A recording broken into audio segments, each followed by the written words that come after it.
Okay, so here we are on our home screen. Your screen should look something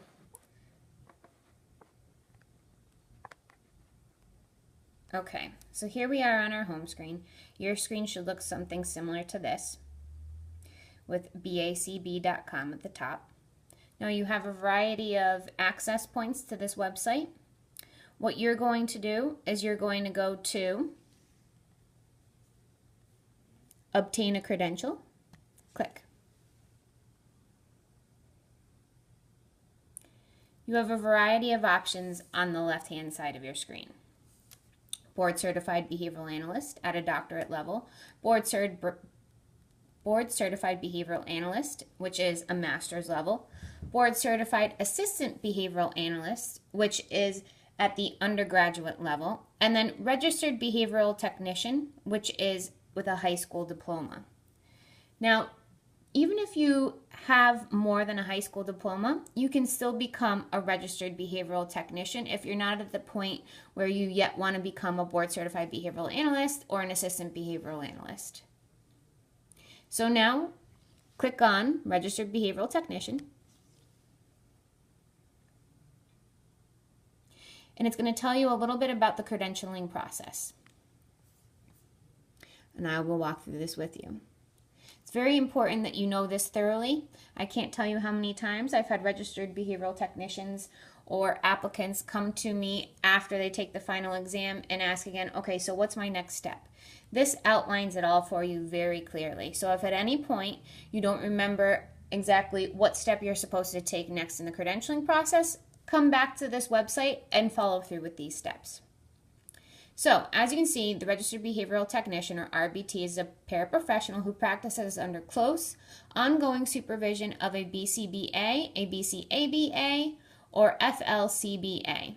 That means that you can practice under someone who has a BCBA at a master's level or at an undergraduate level, or obviously through a doctorate level.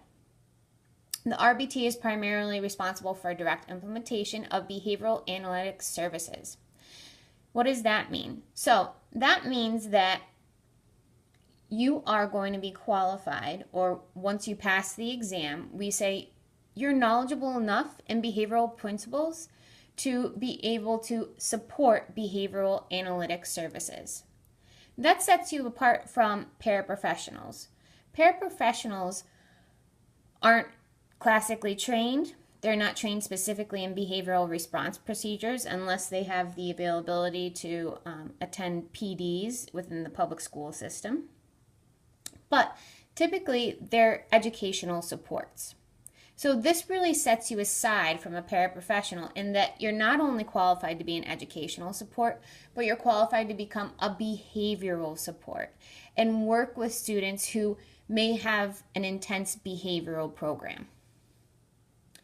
The RBT does not design intervention or assessment plans. It is the responsibility of the RBT supervisor to determine which tasks an RBT may perform as a function of his or her training, experience, and competence.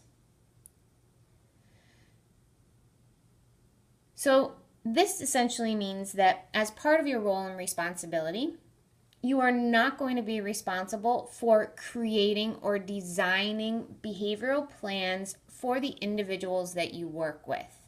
Okay, so say you get hired by our company, Connecticut Behavioral Health, and we say we have a case in a public school system nearby with a third grade boy who needs behavioral support throughout the day. We're looking for a registered behavioral technician.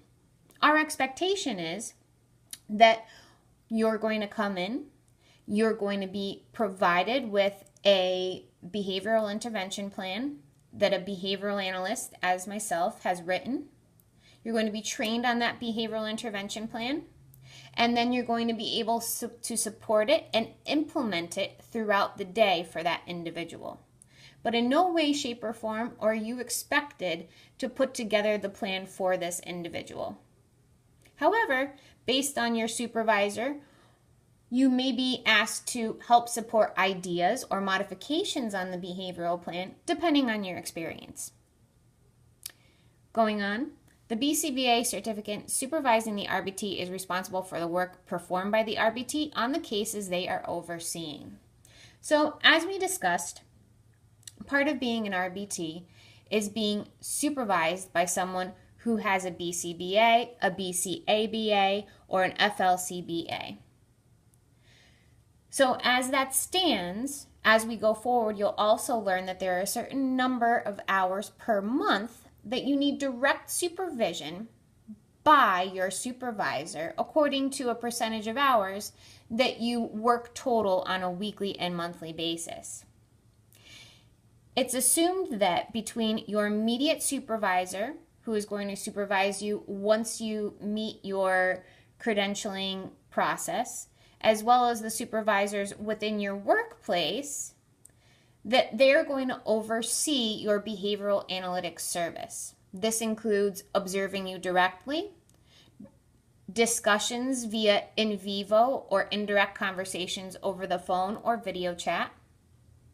And this may also include review of your data collection procedures or other work that you're doing with individuals and clients.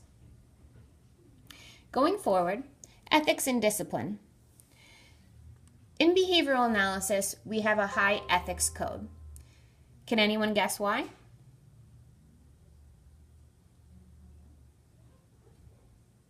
Well, what sets us apart from being a paraprofessional is that we are always working towards positive behavioral change for the individuals that we work with. And since we use behavioral analytic principles that enable us to create that behavioral change, we need to be very, very careful that we're always working within our client's best interest and staying within our ethical boundaries. Because of this, we have a high ethics and discipline code. RBTs must have instruction and assessment in ethics and professional conduct as part of their eligibility requirements for the credential. In addition, each RBT must abide by a subset of compliance codes designed as relevant to the practice of behavior technicians.